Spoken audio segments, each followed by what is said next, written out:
Evangelho segundo Lucas. Capítulo 21. A oferta da viúva pobre. E erguendo os olhos, Yaucha observou os ricos colocando suas contribuições nas caixas para a coleta de ofertas. Percebeu também que uma viúva pobre ofertou 2 pequenas moedas judaicas. E exclamou: Com toda certeza vos asseguro, que esta viúva pobre contribuiu mais do que todos eles juntos. Porquanto todos os ofertantes deram daquilo que lhes sobrava, esta, porém, da sua extrema pobreza, deu tudo o que tinha, todo o seu sustento. A queda do templo é profetizada. Alguns dos seus discípulos começaram a falar com admiração sobre a magnificência do templo, edificado com enormes pedras e portentosas obras de arte dedicadas ao Criador. Então lhes declarou Yaucha: Chegarão os dias, nos quais de tudo o que vedes aqui, não será deixada pedra sobre pedra que não seja derrubada. Yaucha revela os sinais do fim. Então indagaram a Yaucha: Mestre, quando acontecerá tudo isso? E que sinal haverá, quando tais eventos estiverem para se cumprir? Esclareceu-lhes Yaucha proferindo: Cuidai para que ninguém vos iluda. Pois muitas pessoas virão em meu nome, proclamando, Ele sou eu. E ainda: Chegou o final dos tempos. A estes não sigais. Quando ouvirdes falar de guerras e revoluções, não vos apavoreis, pois é necessário que estes fatos venham primeiro, contudo o final dos tempos não ocorrerá em breve. Porquanto, nação se levantará contra nação, e reino contra reino, e haverá em muitos lugares enormes terremotos, epidemias horríveis e devastadora falta de alimentos. Então sucederão eventos terríveis e surgirão poderosos fenômenos celestes. Entretanto, antes que tudo isso aconteça, vos prenderão e perseguirão. E assim vos entregarão às sinagogas e aos cárceres, e sereis conduzidos à presença de reis e governadores, e tudo isso por causa do meu nome. Porém isso vos será uma oportunidade para que deis testemunho. Assentai, portanto, desde agora, em vosso coração que não deveis vos preocupar com o que haveis de declarar em vossa defesa. Porque eu colocarei as devidas palavras em vossa boca e vos concederei sabedoria, a que não conseguirão resistir ou contradizer todos os que vierem a se opor a vós. Mas sereis traídos até por pais, irmãos, parentes e amigos, e matarão alguns de vós. E por todos sereis odiados por causa do meu nome. Contudo não se perderá um único fio de cabelo da vossa cabeça. É na vossa perseverança que confirmais a salvação da vossa alma. A destruição de Jerusalém. Quando virdes exércitos fechando o cerco ao redor de toda Jerusalém, sabei que é chegada a hora da sua absoluta destruição. Então os que estiverem na Judéia, refugiem-se nos montes, mas os que estiverem na cidade saiam imediatamente, e os que estiverem nos campos não venham para ela. Porquanto, estes serão os dias da vingança, a fim de que se cumpra tudo o que está escrito. Ai das que carregam no ventre seus filhos e daquelas que amamentam naqueles dias! Porque haverá grande aflição na terra e ira contra este povo. Eles sucumbirão ao fio da espada, e muitos serão levados como prisioneiros para todas as nações. Jerusalém será pisoteada pelos gentios, até que passe o tempo de poderem agir assim. O glorioso retorno de Yaucha. E haverá sinais no sol, na lua e nas estrelas. Na terra, as nações ficarão desesperadas, com medo do terrível estrondo do mar e das ondas. Muitas pessoas desmaiarão de terror, preocupadas com o que estará sobrevindo às populações do mundo, pois os poderes do espaço sideral serão abalados. Então se observará o Filho do Homem vindo numa nuvem, com poder e portentosa glória. Sendo assim, quando esses fatos começarem a surgir, exultai e levantai as vossas cabeças, pois está muito perto a vossa redenção. A parábola da figueira. Em seguida, Yaucha lhes propôs uma parábola. Observai a figueira, bem como todas as demais árvores. Assim que começam a brotar, percebendo, reconheceis, por vós mesmos, que o verão está chegando. Da mesma forma, quando notardes que estes eventos começam a ocorrer, sabei que está próximo o reino do Criador. Com toda a certeza vos asseguro que de modo algum passará esta geração sem que todos estes fatos ocorram. Porquanto o céu e a terra desaparecerão, contudo as minhas palavras de maneira nenhuma passarão. Devemos viver vigilantes. Tende cuidado de vós mesmos, para que jamais vos suceda que o vosso coração fique sobrecarregado com as consequências da libertinagem, da embriaguez e das ansiedades desta vida terrena, e para que aquele dia não se precipite sobre vós, de surpresa como uma armadilha. Pois ele certamente virá sobre todos os que vivem na face de toda a terra. Vigiai, portanto, em todo o tempo, orando, para que possais escapar de todos estes eventos que estão para acontecer, e apresentar-vos em pé diante do Filho do Homem. Yahshua passava o dia ensinando no templo, e ao pôr do sol caminhava até o monte chamado das Oliveiras, onde passava a noite. Ao raiar do dia, todo o povo se dirigia ao templo para ouvi-lo. Amados do Criador, no verso 1, Yahshua observa os ofertantes no gasofilácio, nome dado a uma seção do átrio das mulheres onde havia 13 caixas para a coleta de ofertas, com o formato de trombeta. Cada uma tinha uma inscrição que indicava em qual uso específico sua arrecadação seria investida. Alguns ricos contribuíam de forma generosa. Lucas usa uma rara palavra grega penisha para salientar a condição de pobreza absoluta daquela mulher vestida de luto, conforme a tradição judaica, o que indicava seu estado de viuvez. Ela ofertou 2 lepta. O lepton era uma moedinha de cobre, a única moeda judaica mencionada no Novo Testamento, e tinha um valor monetário irrisório, equivalente a 1/8 de centavo de dólar. Por isso a lei recomendava jamais colocar um lepton na caixa de caridade. Entretanto, conhecendo a condição de vida daquela senhora e seu coração, Yahshua declara não apenas que ela teria dado mais do que cada um dos ofertantes, mas sim, literalmente, que ela deu mais do que todos aqueles contribuintes somados. Yahshua calculou o valor espiritual da oferta pelo que sobrou a cada um e a pobre viúva ofereceu o maior sacrifício. O segundo templo a qual foi profetizado a queda, construído em 515 a.C. do Machia, havia sido completamente renovado por Herodes a partir de 19 a.C. do Machia, e foi mais uma estratégia política para reconciliar o povo judeu, com seu rei que era idumeu, do que um ato de louvor e adoração ao Criador. Mesmo considerando que Herodes mandou treinar cerca de 1000 sacerdotes como pedreiros e construtores, para edificarem o santuário com todo o zelo religioso. A estrutura principal foi terminada no ano 9 a.C. do Machia, mas toda a reconstrução foi concluída somente no ano 64 a.C. do Machia, pouco tempo antes da invasão romana. O templo ocupava uma área aproximada de 400 por 500 metros, sendo todo revestido em ouro e prata. As pedras usadas para erigir a construção eram enormes blocos com cerca de 60 centímetros de altura por 5 metros de comprimento. Algumas dessas grandes pedras ainda podem ser vistas no chamado Muro das Lamentações em Jerusalém. Contudo, esse muro fazia parte da infraestrutura, e não propriamente do templo. Joséfo faz a seguinte descrição em relação às enormes pedras que adornavam o templo. Tudo o que não era revestido de ouro, era do branco mais puro. Herodes ofereceu ao templo uma videira de ouro como obra de arte. Cada um de seus cachos era da altura de um homem e cada uva do tamanho de uma melancia de ouro maciço. A destruição de Jerusalém, e especialmente do templo, seria tão arrasadora que prefiguraria a destruição final do sistema mundial no dia do juízo. Os exércitos romanos cercaram Jerusalém e no ano 70 depois do Machia invadiram a cidade santa, matando quase toda a população. Destruíram e saquearam completamente o templo. Invadiram o Santo dos Santos e levaram para Roma o candelabro de ouro, a mesa dos pães da proposição e todos os objetos sagrados dos judeus, como um sinal de que haviam vencido o Criador dos judeus.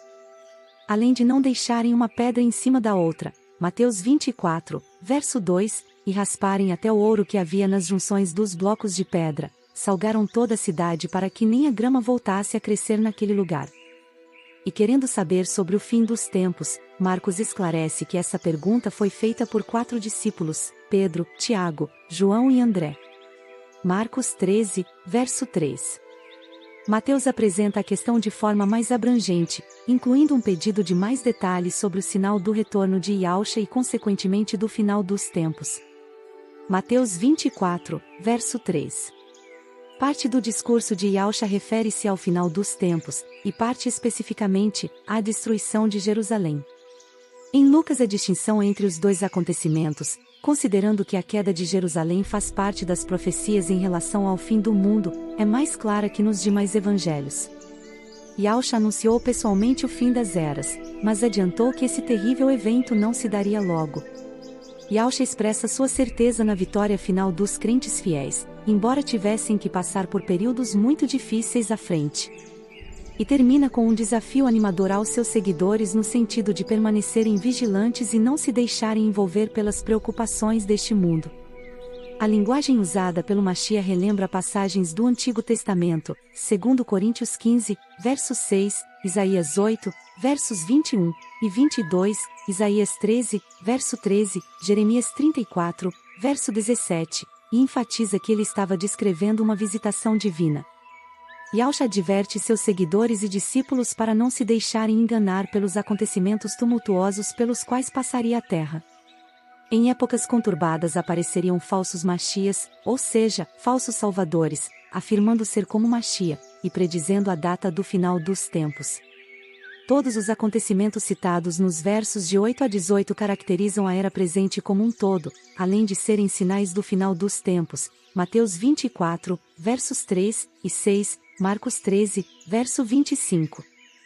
Yahshua diz que seremos entregues às sinagogas, são elas que serviam não apenas para o culto e o estudo religioso, mas também para a administração comunitária e para aprisionar pessoas acusadas que aguardavam julgamento. E as palavras corretas seriam dadas aos seus discípulos, com uma oratória e um saber acima do normal para testemunhar diante das autoridades. Atos 6, verso 9 e 10. O Espírito do Mashiach, Marcos 13, verso 11, dará a mensagem e a coragem para proclamá-la.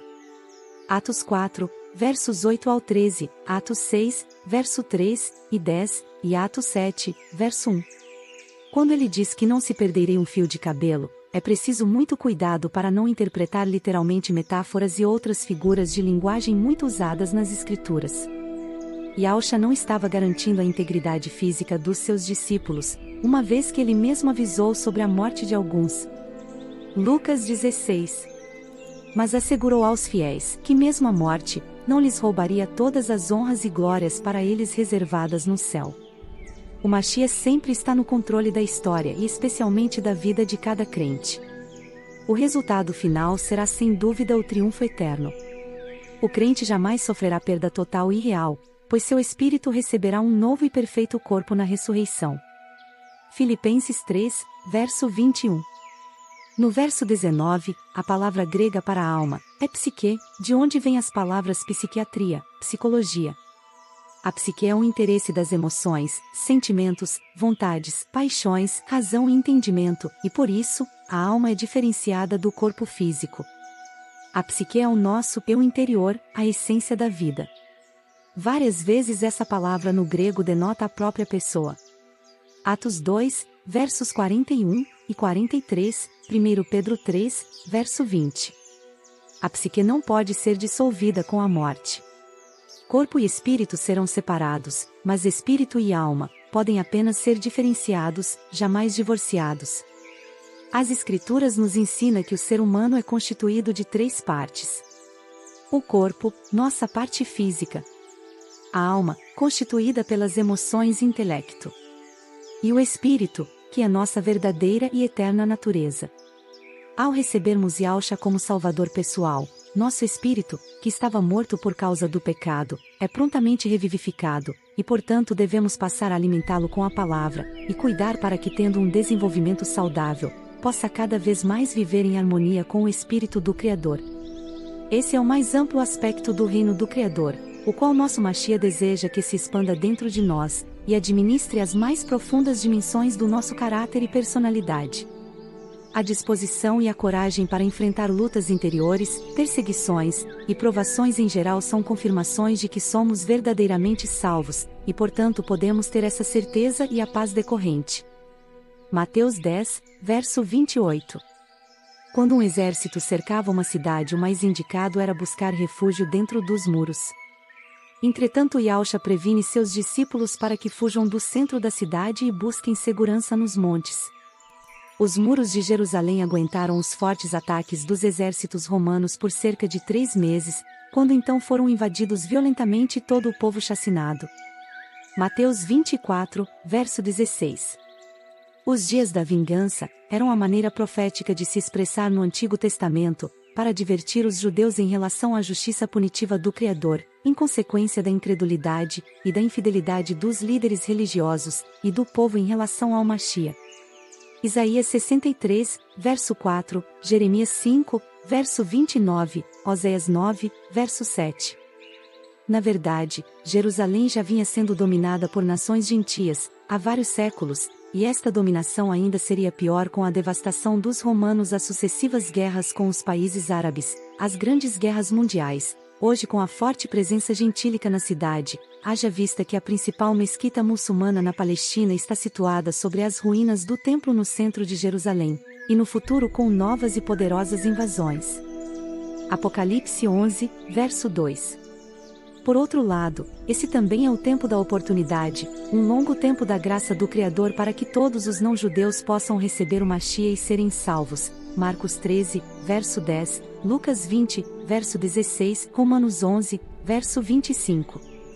Contudo, o tempo dos gentios será encerrado logo depois de terem sido cumpridos os propósitos do Machia para os próprios gentios. Continuam a partir do verso 25, as profecias iniciadas no Lucas 21 verso 11, depois do parêntese aberto pelos versos 12 a 24. Como afirma Lucas 17, verso 20, o significado dos sinais do glorioso retorno do Machia, ainda que portentosos e espantosos, Lucas 21 verso 11, passará sem a verdadeira compreensão por parte dos incrédulos.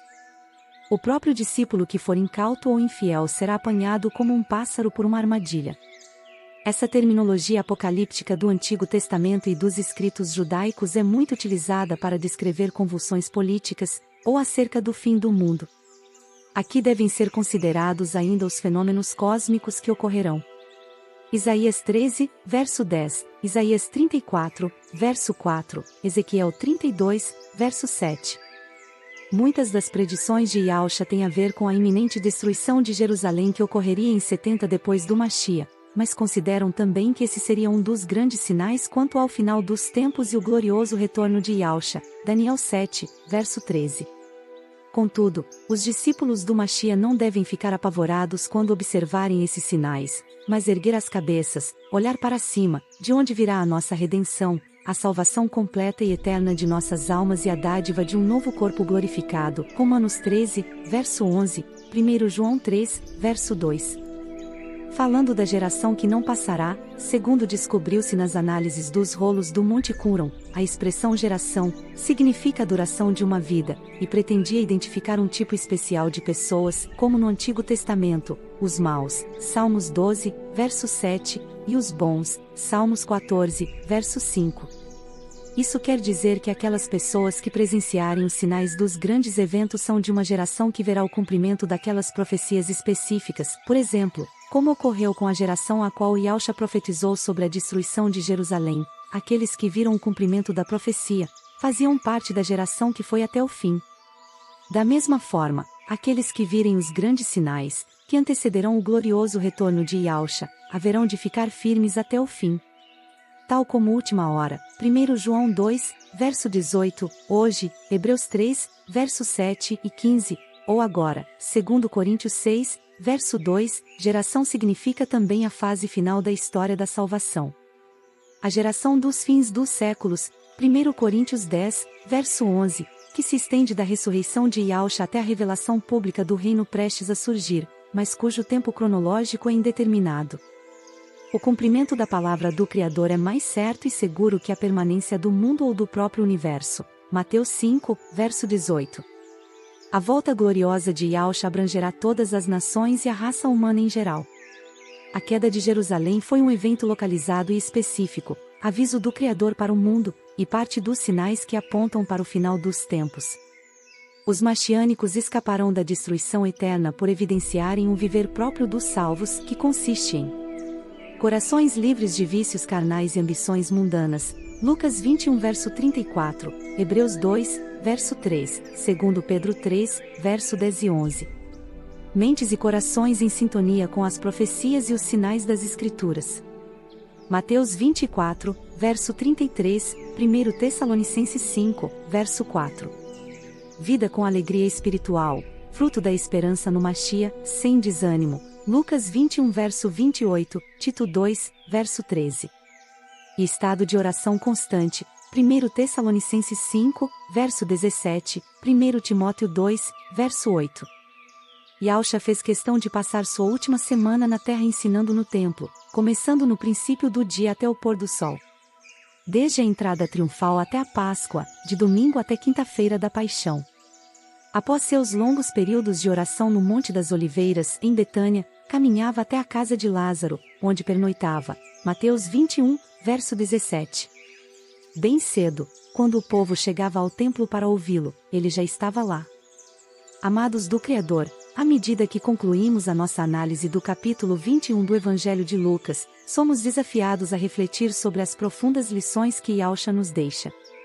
Neste capítulo, ele nos fala sobre a observação das coisas ao nosso redor, nos convida a sermos vigilantes e nos adverte sobre os sinais do fim dos tempos. Enquanto enfrentamos os desafios do mundo atual, é essencial lembrar que nossa fé e esperança estão fundamentadas no Criador. Yausha nos encoraja a permanecer firmes, a confiar em sua proteção e a perseverar nas dificuldades. Sigamos o exemplo da viúva que deu a oferta de tudo o que tinha com um coração generoso. Que possamos também ser dedicados em nosso amor e serviço, mesmo nas pequenas coisas, pois elas fazem a diferença. Que o nosso Pai amado Yahweh proteja a você e a todos em sua casa, seu bairro, sua cidade, seu estado, seu país. Que fiquemos vigilantes na palavra, para não sermos apanhados de surpresa, e assim nos encontrar com grande alegria na casa do nosso Pai e Criador, e do nosso irmão, o Machia Yausha. Que assim seja.